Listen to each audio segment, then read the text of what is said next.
My dad has late-stage cancer, and when I needed my husband to support me, I found out he was supporting himself into my best friend.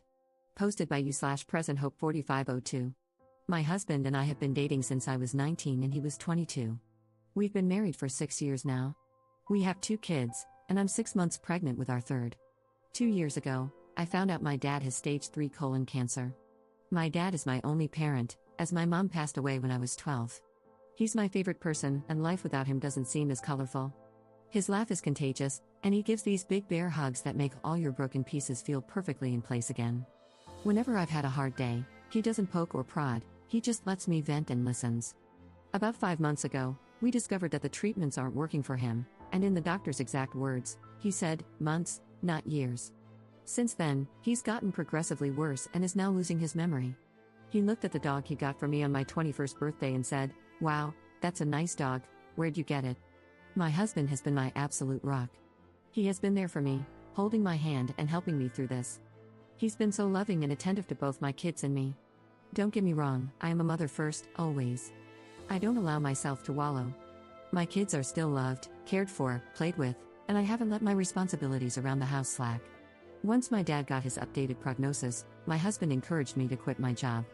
About a month later, we discovered we were pregnant again, and I still hadn't let go of my job. After finding out I was pregnant again, he reassured me that it was still okay to quit my job, and that it would actually save us a small fortune on daycare costs anyway. So I did, I quit my job. My best friend and I have been friends since diapers. Her family is like my family, and vice versa. My mom and her mom grew up together.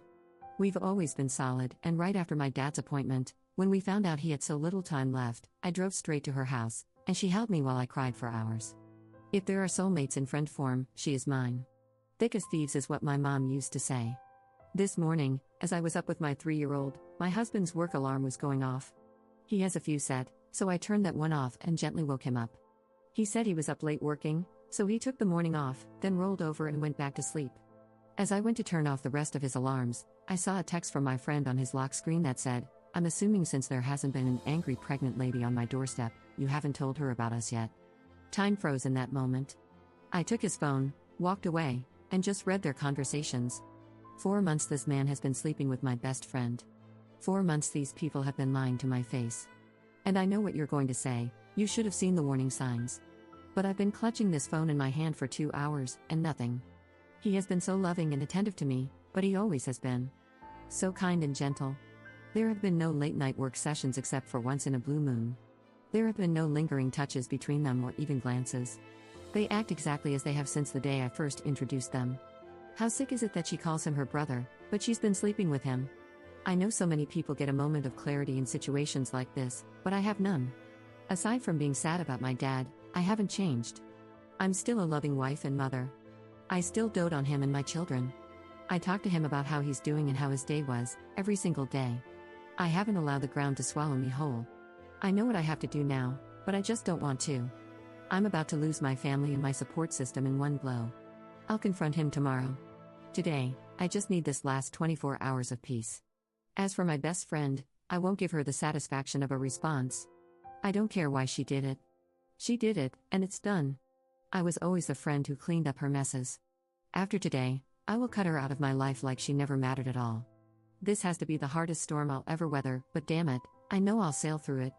If not for me, for my children. Update 1 day later. A small update on everything going on now that my kids are in bed for the night. I spent the morning gathering everything I could and making a checklist. I sat in my office for most of the morning, telling my husband I was preparing things for my dad. Not a total lie, I did have to get him sorted with hospice today.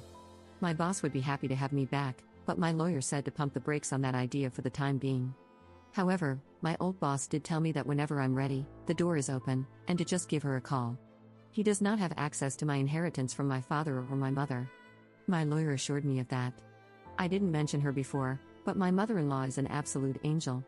I love and adore her so much, and she's always been a shoulder to lean on. After he left for work in the afternoon, I asked my now ex-best friend's mom and my mother-in-law to meet me at my dad's house. My kids were outside playing with my ex-best friend's older brother. I handed them the screenshots, sparing them the unsavory pictures and the smashed tape, though I did tell them it existed. To say they were furious is an understatement, and they are completely on my side. Angie, my ex-best friend's mom, is ready to cut contact with her daughter completely. She kept repeating how sorry she was. We hugged and cried together. My mother-in-law told me she couldn't believe she raised such a spineless, terrible human. She said that no matter what happens, I will always have her, and as far as she's concerned, she doesn't have a son, only a daughter. After an in-person meeting with my lawyer, we went over finances, logistics, and everything you could think of. She has all the proof, and she's out for blood. Now that this post is on TikTok, I don't want him to find out through an app because one look at the story and he'd know it was about him. With permission from my lawyer, my ex-best friend, her mom and dad, my soon-to-be ex-husband, and his parents will be having a get-together tomorrow. By the time they're sitting down and showing them everything, and letting them know that I know my dad, my kids, and my ex-best friend's brother, he's coming to help me juggle the kids and my dad, as being big and pregnant doesn't help with mobility, we'll be at my dad's cabin a few hours away, enjoying time and space. I know a lot of people were hoping for me to get revenge or engage in some kind of psychological warfare, but honestly, after my kids went to bed, I took a shower and just broke down. I don't have the strength or energy to dish anything out. I just want out. Pretending like everything was okay today was too exhausting, and I just don't want to do it anymore. Once he finds out tomorrow, I'll update with the aftermath, as I'm sure it will be huge. For now, thank you all so much for your kindness, warmth, and support, truly. Your words have helped give me the strength to keep my head above water. I appreciate every single one of you for everything. Second update 1 day later. For the sake of typing, I'm going to give everyone fake names for context. My mother-in-law and father-in-law are Ruth and Joe. My ex-best friend's parents are Angie and Bob. My ex-best friend is Jess. My soon-to-be ex-husband is Tyler. Jess's brother is Jake, and I'll just refer to my dad as Dad. I have a few things I want to get through, so I'll summarize as best as I can. To start, because it feels important to me, yesterday I scheduled a same-day appointment with my OB-GYN and got tested for just about every STD/STI. Most of the results have come back, and they were all negative. There are a few tests that take up to 2 weeks for results, so I'll be waiting on those. When I met with my lawyer, I brought everything I had financially, including the wills from both my dad and mom. I also managed to get my hands on his financial documents, which he keeps in a lockbox in his office.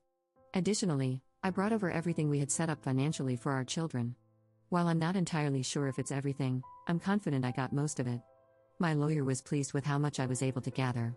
Ruth even handed over her and Bob's will to ensure I was taken care of in the divorce. My lawyer understands that I want a divorce immediately, but she wants to make sure she's thorough and not missing any key information.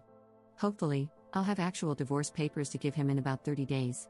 I'm not rushing her, though, I'm letting the professional do her job. Now for the sit-down. I asked Angie and Ruth to describe everything in detail about what happened. Angie made them sit through a slideshow she put together with all the texts. I know a lot of you were concerned that someone might spill the truth sooner, but they were so secretive that they didn't even tell their significant others what was happening.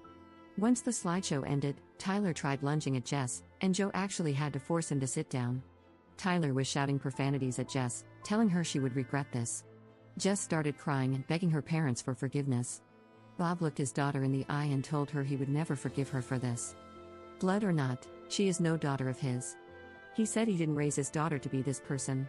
Jess has always been a daddy's girl, so I think that cut her pretty deep. Jess is currently in the middle of a divorce herself, and her parents were financially supporting her with her lawyer. They told her she is now completely cut off, both financially and physically. Tyler's dad was furious. According to Ruth, he looked like he was barely holding back from physically confronting him. After the sit-down, Tyler went straight home. I know this because we have a Ring doorbell camera, along with a few cameras inside the house to keep an eye on the kids when we're not right next to them. When Tyler got home and saw that most of my and the kids' stuff was gone, he lost it. He started yelling and throwing things, and now the house is trashed with a few holes in the walls for decoration. When he didn't find us at home, he went into my dad's house. While I had spent most of the day packing and moving things into my dad's house while Tyler was at work, we were already at the cabin. Tyler tried to break down my dad's door with a baseball bat, but thankfully, he failed. My dad's neighbor called the cops on him, and he was arrested. His parents are refusing to bail him out. I had an appointment with my therapist today. I've been seeing her for a year now, ever since I started struggling with my dad's illness. It felt good to just cry and let everything out about how I was feeling. The session was really helpful, and she gave me some tools to help work through my emotions with everything going on. I left feeling grounded and empowered. I'm also planning to set up therapy for my children when we get back from the cabin, to figure out the best way to tell them. I know some people have said I shouldn't tell them, but I will, just in an age-appropriate way. I don't want there to be secrets or lies between us. I've always tried to be as open and honest with them as possible, again in a way that's appropriate for their age. Just because they're small humans doesn't mean they don't deserve the truth. I've received a handful of comments telling me I should stay because every man cheats and that I should work things out since most of our marriage was good. I refuse to believe that all men cheat. My parents were married for 20 years, and after my mom passed, my dad never moved on. I watched my dad love my mom for 12 of those years and cherish her memory. I will not accept anything less than that kind of love. He never cheated, nor did she. While I'm not sure when I'll be ready to move on, falling in love is the absolute last thing on my mind right now. I refuse to let Tyler win by destroying my belief in love completely. I will move on from this. Jess started blowing up my phone, demanding that I fix the situation and immediately blaming me. My lawyer advised me not to block the texts, just in case they reveal any additional information I might be missing. Jess was playing the victim card hard, but here's the thing, I never influenced Angie and Bob to cut contact with their daughter. They made that decision on their own. Jess even started blaming me for stealing the love of her life, which makes no sense since I introduced her to Tyler when I started dating. She also claimed that Tyler is only with me for the kids. Honestly, I know she was just trying to hurt me at that point, but I didn't give her the satisfaction of responding. Between her and Tyler, I have about 200 missed calls. Tyler has been all over the place, going from begging and pleading for my forgiveness to threatening me. Since I don't have divorce papers to hand him yet, he's stuck in this unknown gray area. I also asked Angie and Ruth not to mention anything about the divorce to him yet. It's a bit petty, but keeping him in that gray area is my small form of revenge. At one point, he threatened to call the cops on me for kidnapping, then admitted Jess wasn't the only one. My lawyer is going to love that. He shifted from calling me a stuck-up BTCH and threatening me, to begging for forgiveness again. Honestly, it was whiplash just reading those texts. I'd be lying if I said they didn't hurt and terrify me all at once, but I refuse to let them break me. As for both of them together, I don't think Tyler is going to stay with Jess. I think he blames her for blowing up our marriage, honestly. But who knows, they deserve each other. Initially, I was okay with a 50-50 custody split with Tyler, but after seeing his reaction, I no longer feel comfortable with that. So, I'll likely be going for full custody. Jake has about 30 days of leave saved up, and he's going to use it to help the kids and me get settled at my dad's house. He'll also be around just in case Tyler shows up acting crazy again. He's been such a huge help lately, and I'm forever grateful. Last night, after the kids went to bed, he hooked up his Xbox, and we played Diablo 4 together to take my mind off things. It was fun. In the middle of it all, though, he did sort of confess that he's always had feelings for me. But he was clear not to expect anything from me and told me not to say or do anything in response. He understands that a relationship isn't on my mind and won't be for a long time, but he just wanted to get it off his chest, saying he's felt this way since we were teenagers. Thank you again, seriously. Your comments, support, messages, everything, have been a giant breath of fresh air. Just knowing I have an entire online community willing to stand by me has kept me going these past few days. When I felt like giving up on leaving him because it's so hard, your comments popped into my head, giving me strength and so many great points and helpful advice.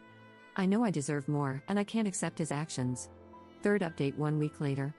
Hi everyone, I know a lot of you are still asking for an update. Not much has happened, but here's what has. Tyler discovered the post and asked if I was seeking a divorce. I told him I was. He apologized for losing his cool and asked if there was any hope for reconciliation, to which I said no. We did have a conversation about the kids, and he agreed to supervised visits, which is a relief. I had another meeting with my lawyer, though nothing major happened. As for Jake, nothing has changed.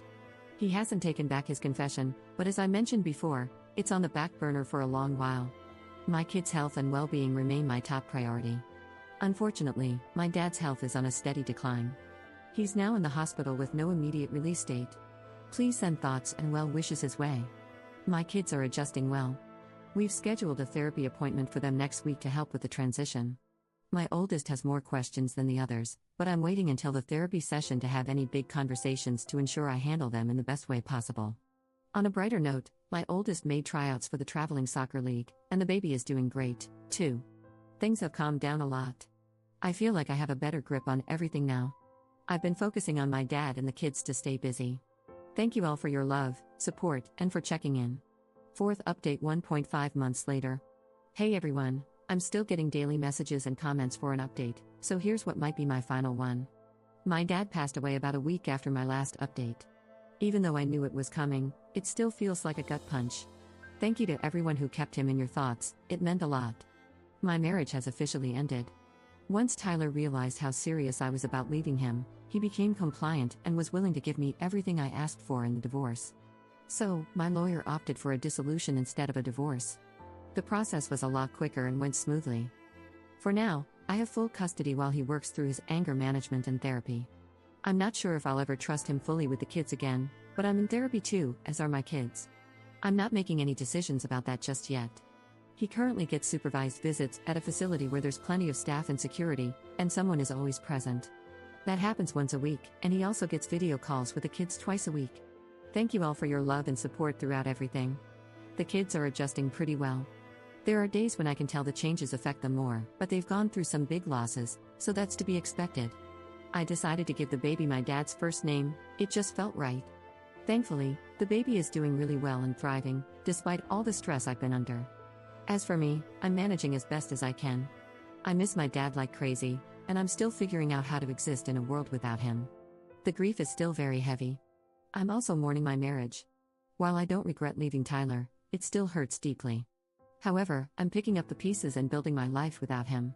My mother-in-law, well, ex-mother-in-law now, I guess, and Angie have been incredible. They've really allowed me to lean on them during these tough times, whether it's taking the kids for a bit or cooking dinner when I don't have the energy. I feel truly lucky to have them in my corner. And finally, to what many of you have been waiting to hear about, Jake. He's back in California now. He tried to extend his leave, but the military said no. It was truly wonderful having him here, especially in those first few days after my dad's passing. He picked up so much slack for me, and I'll never be able to fully repay him for that. He's incredibly patient and kind. That being said, nothing has happened between us romantically. He did hold me while I broke down after the kids went to bed several times, but that's the extent of it. No kissing or anything beyond that. He does call and text me multiple times a day, but right now, I just don't have any room in my life for romance. I'm carrying so much grief, and the weight of being a single mom has been heavy. Jake hasn't pushed me on anything, though. He reminded me that he meant every word he said, and that he's willing to just be my friend until I decide I want more, if I ever decide I want more with him. I wish I could be the girl who jumps in with both feet, but the betrayal from my ex is still fresh, and I'm worried that I'd burn something out before it even started. So, I asked for friendship and time to process everything else in my life before even considering a new relationship. He happily agreed. Oh, and as many of you guessed, Tyler and Jess are not a couple. He left her high and dry. While I don't wish misery on anyone, I'd be lying if I said there wasn't a small sense of satisfaction seeing her life go up in smoke. She's been blacklisted from her family, and for those who think that's weird, it's really not when you understand the bond I have with her family. Angie is like a surrogate mom to me. She gave me the safe intimacy talk, the period talk, and listened to me cry over boys who broke my heart. She held my hand when I delivered my kids and has always called me her daughter. She practically knew my mom her whole life and was there when my mom delivered me. If anything had ever happened to my parents, Angie is who I would have gone to live with, it was even in my parents' will. Thank you for your kindness and understanding. Please, just be gentle with me in the comments. I put off posting this for a few days because of how hostile some people were, and being called a liar doesn't sound too appealing right now. This is it for now.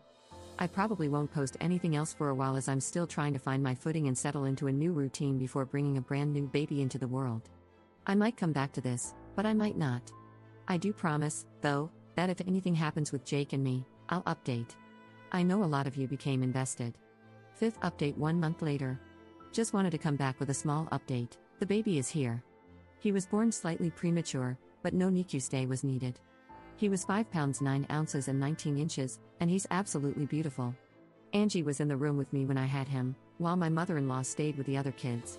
My older two are obsessed with their baby brother, and it makes my heart so happy. My mother-in-law and Angie are taking turns spending nights and days with me for the first 6 weeks until we get acclimated. I told them they didn't have to, but they insisted. Honestly, I'm grateful for it. I can feel the waves of postpartum depression trying to drag me under, and my mental health hasn't been great. Knowing that this baby will never get to know or feel my dad's love has really been hard, especially since this is the only grandbaby he didn't get to meet. I miss him like crazy and wish he were still here. Jake was planning on staying in the military for another 2 years to retire, but they offered him early retirement, not related to anything going on with me or this situation. There was a separate issue at work, but he didn't do anything wrong. So within the next 6 months, he'll be moving back home. He's going to try house hunting before he comes home, but since he can't take any leave to view places while working on his exit, there's a chance he'll temporarily stay with me until he finds a place. No, he isn't moving in permanently, lol. He might even just get an apartment for a year before buying a house. There's also some drama with Tyler already because he's angry that I wouldn't let him in the room when I had the baby. If you want more updates on that front, I'll share when I'm not feeling too overwhelmed. Love you all, and thank you for being there when I need to vent and get things off my chest. I hope you all have a wonderful day and that everything goes your way. Until next time, friends.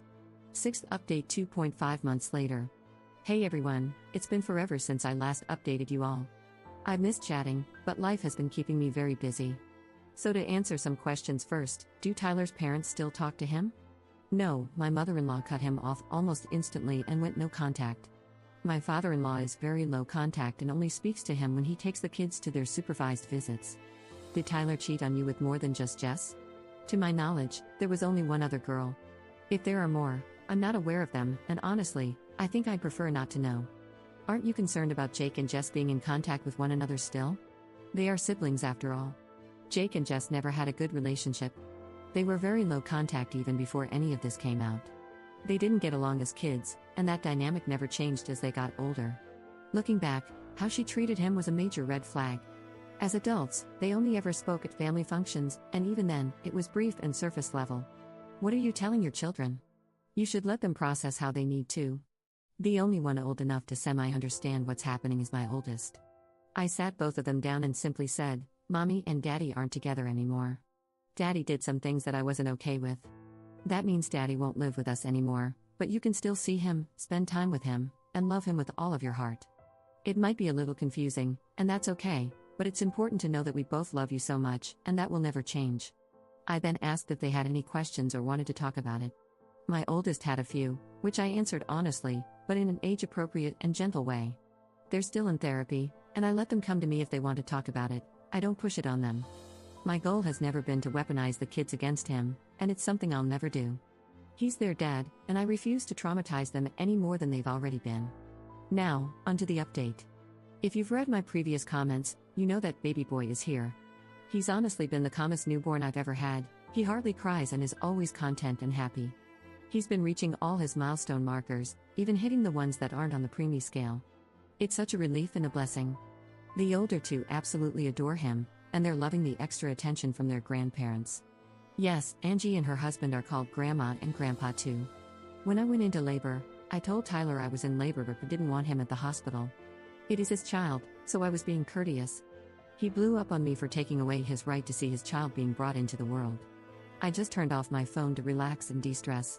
He actually showed up at the hospital but had to be escorted off the property by security, not because he was violent, but because he wouldn't leave after I informed the nurses I delivered at the hospital I work at, I'm an RN, that I didn't want him around. Since that incident, Tyler hasn't shown up for a single visit to see the kids. Initially, I sent him pictures of the baby and updates, but he never responded and eventually blocked my number. After about a month, I asked my father-in-law to reach out to him since no one had heard from him. My father-in-law actually went to Tyler's house to do a wellness check because I was concerned something might be wrong. Even though I don't love him anymore, there's still a part of me that will always care for him as the father of my children. It turns out he has a new girlfriend and just isn't interested in being a dad anymore. He even went as far as denying paternity, despite being the only person I've ever been with physically. Surprisingly, the kids seem okay with him not being around much. No, I didn't feel it was necessary to share the harsh things he said with them. They don't need that burden. Jake has been absolutely amazing. He had my favorite food delivered to the hospital after the birth, FaceTimes and texts me regularly, and chats with the kids. He hasn't been pushy at all and has let me set the pace completely, never crossing any boundaries. He even surprised me with a postnatal massage, arranging everything, including childcare. It was the most relaxed I've felt in months. He occasionally sends little gifts and food to the house, especially on my harder days. Jake has truly been a breath of fresh air. He comes home in just over 3 months, and I'd be lying if I said I wasn't excited. As for me, I've been regularly attending therapy, which has really helped me cope and become a better person and mother. I'm still devastated by my dad's passing, and grief has a way of sneaking up and choking me when I'd least expect it. Sometimes I just sit in his office, where it smells the most like him, and cry. I was so blessed to have such a loving and amazing dad. Angie and my mother-in-law have truly been angels on earth, and I cannot express how lucky I am to have such an amazing support system. Even my father-in-law and Angie's husband have been incredibly supportive and kind. I would be lost without their unconditional love and support. As crazy as it sounds, I'm honestly unbothered by the divorce and Tyler not being around anymore. I think I'm more relieved than anything. My heart aches for my children, but in some ways, I didn't realize how long I'd been holding my breath and walking on eggshells in that marriage until I was finally in a space where I didn't have to anymore. My therapist and I have really dug deep, and taking off the rose-colored glasses has been eye-opening. In a weird yet awful way, I'm almost thankful I caught him cheating. I think that's why I was so calm and methodical during the process of leaving him. It was the final push I needed to break free.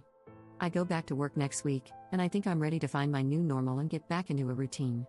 While my heart aches knowing my dad isn't here to see it, I feel ready to unlock this next chapter of my life.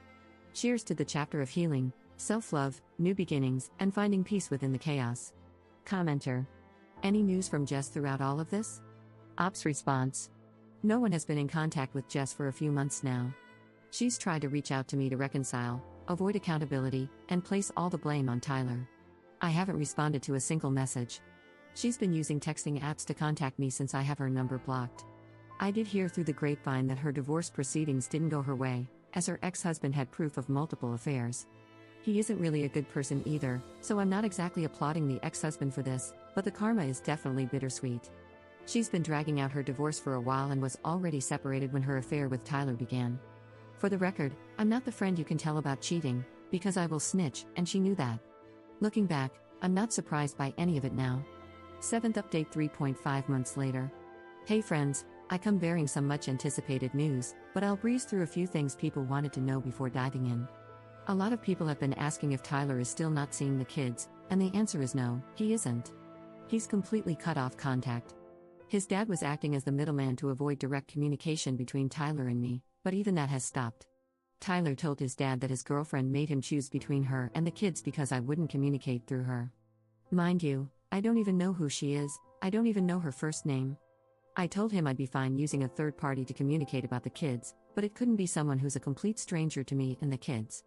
I suggested using his aunt, who has remained neutral during the divorce and everything else, but that wasn't good enough for him or his girlfriend. So, he decided to cut all contact. He didn't see the kids for Christmas or New Year's, and shortly after the New Year, he went full no contact. I'm managing the kids and working full-time as best as I can, and I'm so grateful for all the help I have. My mother-in-law and Angie take turns watching the kids while I work, as they're both retired. More often than not, I come home to a clean house, happy kids, and dinner on the stove. They truly are the biggest blessings. I want to give a huge shout out to the single parents who do this completely on their own, with no help from anyone or the other parent. I can't even begin to imagine how much strength it takes to do it alone. And now, onto Jake. We're dating currently. I say that with air quotes because while we've been going on dates and spending time together, we're not officially boyfriend and girlfriend, if that makes sense. He did kiss me for the first time at midnight on New Year's. It was cheesy, yes, but I absolutely loved it. I'm not ready to offer anything more right now, and he's been completely understanding of that. We have the occasional date night out, but most of our dates involve the kids, like movie nights, going to the park, or just spending time at home playing with them. The kids adore him, and he adores them right back. I have so many pictures of him holding the baby, trying to soothe him to sleep, only to end up accidentally napping with him. It's so adorable. Jake is allowing me to completely set the pace, and he's patient with me at all times. I honestly feel so lucky.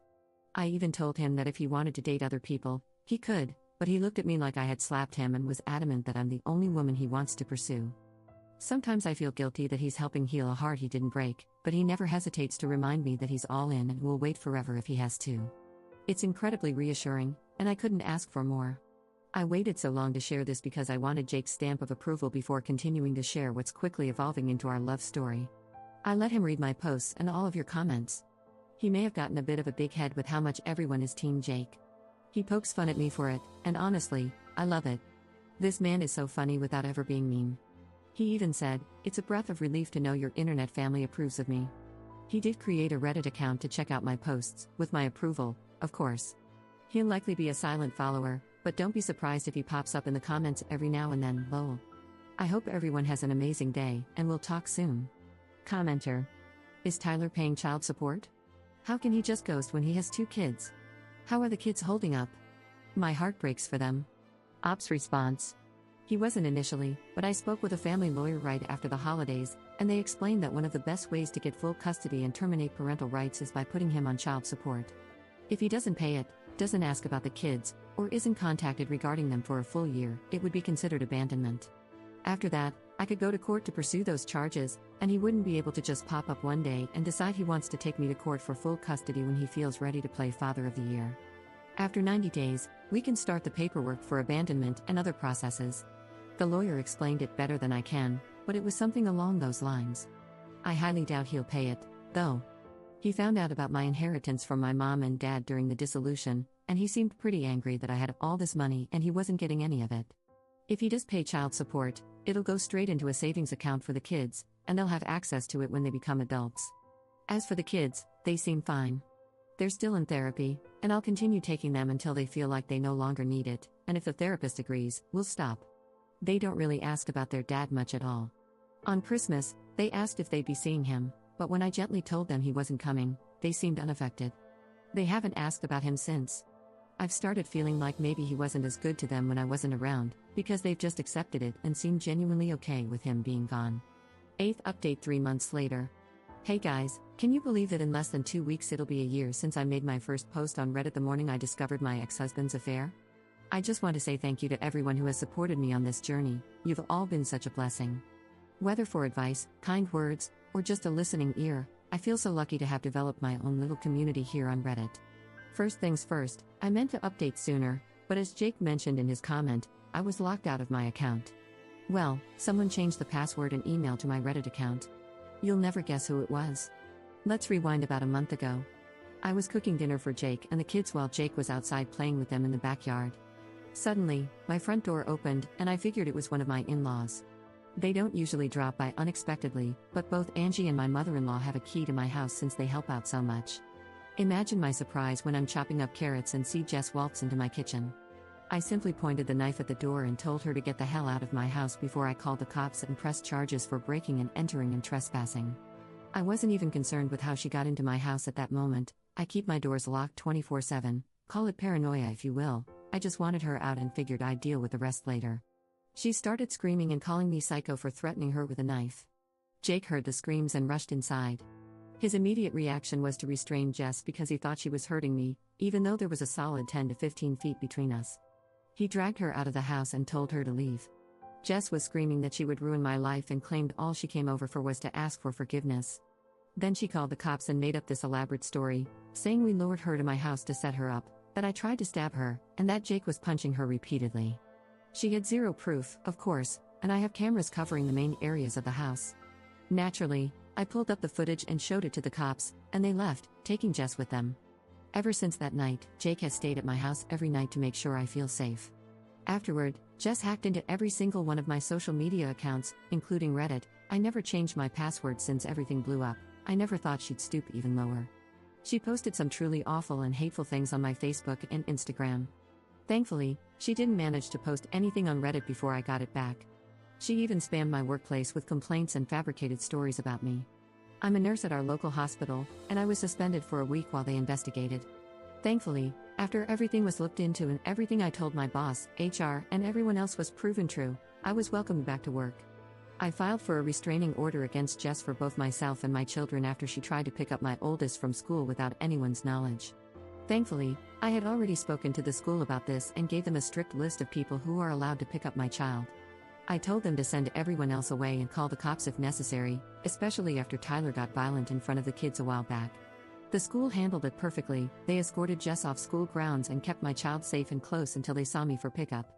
Right now, I have an emergency restraining order approved, but I'll need to go to court within the next month for a more permanent one. I'll keep you updated on how that goes. As for how she got into my house, she must have had a key from when we were growing up together because Angie and her husband haven't spoken to her, and she hasn't had access to them or their home. I got the locks changed immediately just to be safe.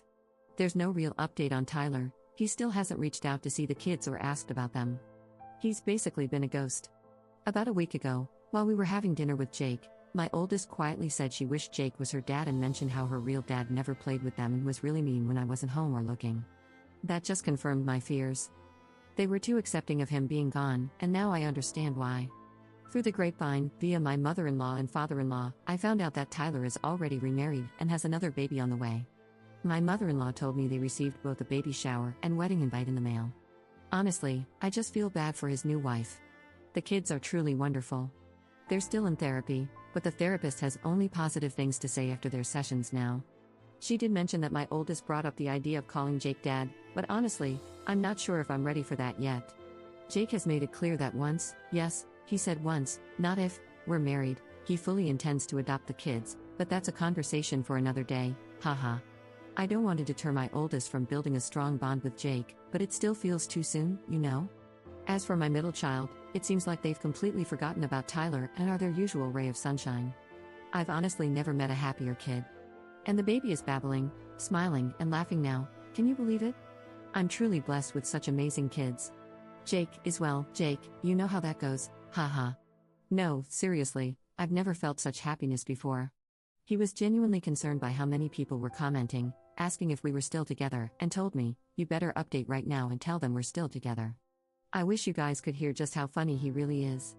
I officially allowed him to call me his girlfriend, though he claims I've practically been his girlfriend this whole time, haha. He's been sleeping over almost every night. He says it's because he's worried Jess might show back up, but secretly, I think it's because he hates being away from the kids. Whenever he's at work or not at my house, he texts whoever is with the kids asking for picture updates and talks about how much he misses them. It's actually really sweet. He continues to let me set the pace, but he also gives me a gentle nudge when I need it.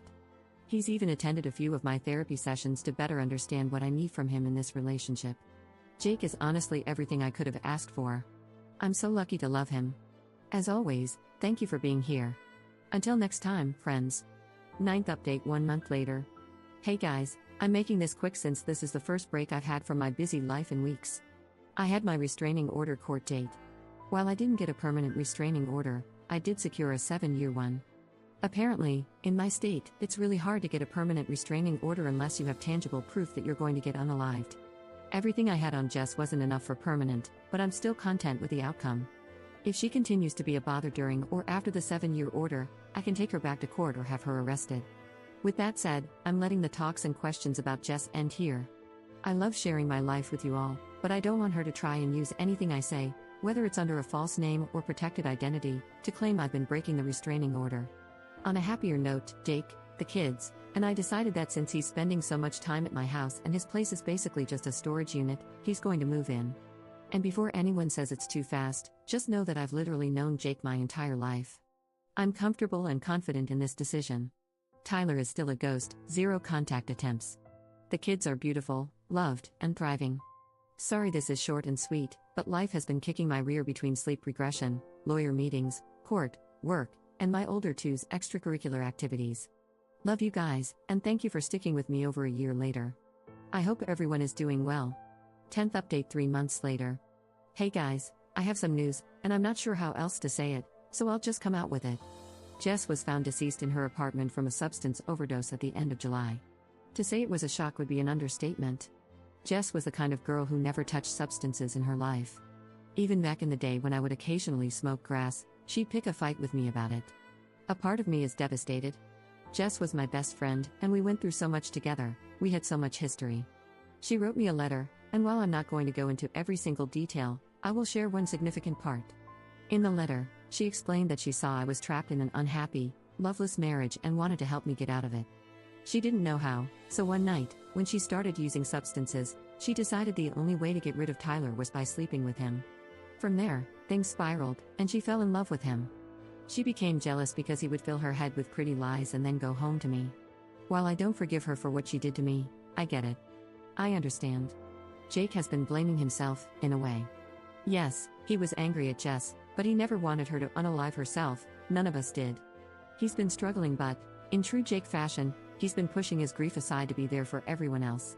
He stayed with his parents for the first month after everything happened to take care of them and would check on me at least twice a day. He still hasn't really opened up about it, so I try to support him in every way possible without needing to use words. Angie isn't doing well either. She lost a child, and even though she cut Jess off, that was still her daughter, and she still loves her. I've been stopping by their house daily to check on her and bring meals, just to make sure everyone is eating. Jake's dad has been handling things much better than I expected. Jess was always closer to him, But he told me, maybe I'm heartless, but once I saw the woman she was becoming, I stopped thinking of her as my daughter. I already grieved the loss of my daughter a long time ago. So, there's that. Just to clarify, nobody is blaming me for what happened. They made the choice to cut Jess out of their lives of their own free will. I made it clear to them when everything first came out that I wouldn't blame them if they wanted to keep their relationship with their daughter or sister. Angie even made a point to tell me it wasn't my fault, and we hugged and cried together. We're not sure if Jess's overdose was intentional or if the letters were just a backup in case something happened, but they weren't out in the open by her body, they were tucked away in a drawer. To wrap up this update, I want to say that even though I had a lot of hate in my heart for Jess, there was also a lot of love. She hurt me and betrayed me, but if she hadn't, I would still be stuck in a loveless marriage, feeling indifferent towards Tyler, and I wouldn't be as happy as I am now. She did it in a messed up way, but in a sense, she freed me from my shackles. I will always love her, and her loss is something that will stay with me for the rest of my life. Edit. Tyler is still MIA from the kids' lives, he hasn't reached out, and I'm not chasing after him to be involved. The kids deserve more from their dad. The kids are doing just wonderful. They've really taken to Jake, and even the baby now calls him Dada. After Jake and I had a long talk about it, I've decided that if the kids want to call him Dad, I won't intervene. My oldest made the transition from calling him Uncle Jake to Dad, while my middle child still calls him Uncle Jake, and that's completely fine with me. I'm letting them pursue that relationship however they feel comfortable. Jake has even started coaching their indoor soccer league, and they absolutely love having him there. The house has this new sense of peace, and seeing how happy the kids are makes my heart so full. I also had a conversation with them about Aunt Jess being in heaven with Papa, and they took it well, probably because they hadn't seen her much in the last year. Tyler's parents have continued to be just as involved and are actually really close to Jake's parents now. They've all been so wonderful, it honestly feels like I'm dreaming sometimes. As for Angie and her husband, they've stepped back a little from the kids' lives to deal with their grief, which I completely understand. They still see the kids at least once a week, and Angie mentioned that spending time with them helps her heal. About 2 weeks after Jess passed away, Jake asked me to marry him. I told him I wasn't saying no, but I wanted him to sit with the idea for a bit longer and make sure he wasn't making a hasty decision in the midst of grief. A month later, once things had started to settle and we were slowly getting back into our routines, he asked me again. He had this whole speech about how he's wanted this for as long as he could remember and even mentioned how, when we were kids, he told me he would marry me when we grew up, and yes, it's true, he really did say that when I was about 5, lol. So, I said yes. We're having a long engagement. I don't want to jump right back into marriage, so we're taking our time and haven't even started wedding planning yet. Maybe in 2025, we'll begin making plans. Honestly, we've been debating eloping, just something small with his parents and the kids. Who knows though, we have time to figure it out. Life has been a whirlwind of ups and downs, but I feel so lucky to have so many wonderful people who love me and my kids. As always, thank you for being here with me throughout this journey.